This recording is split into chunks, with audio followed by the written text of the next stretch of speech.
Europe 1, 8h32, la revue de presse. La revue de presse de Natacha Polony. Bonjour Natacha. Bonjour Thomas, bonjour Julie, Bonjour. à tous. Ce matin, Bonjour. le FN est décidément au centre du jeu et en une des journaux.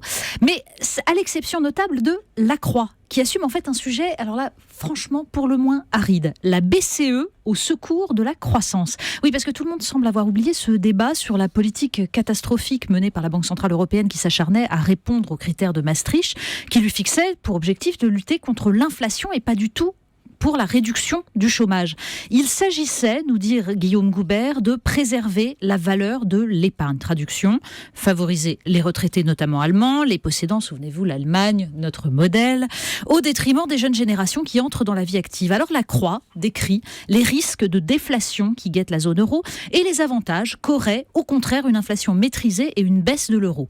Compétitivité des PME, désendettement des entreprises, des ménages, des États.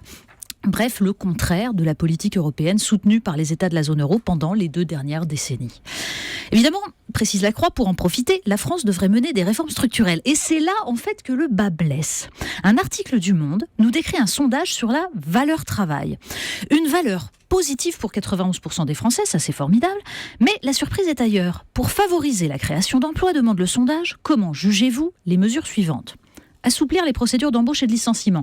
45% des Français disent efficace et souhaitable, mais 28% répondent efficace mais pas souhaitable. Et là, on ne comprend plus tout à fait ce qui leur passe par la tête.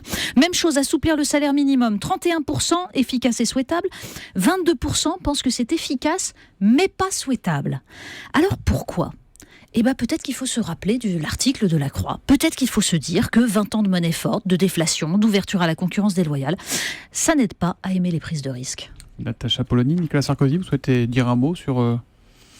Non, je me suis... Vous savez que c'est moi à l'époque qui avait proposé la nomination à la suite de Trichet de son successeur, Mario Draghi, qui mène une politique monétaire qui est beaucoup plus adaptée à la situation. La vérité de tout ça, c'est qu'on ne sait plus faire d'inflation.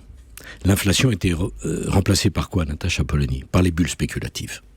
Tout à fait, c'est bien le problème. Et la solution n'est pas dans la création continuelle de monnaie.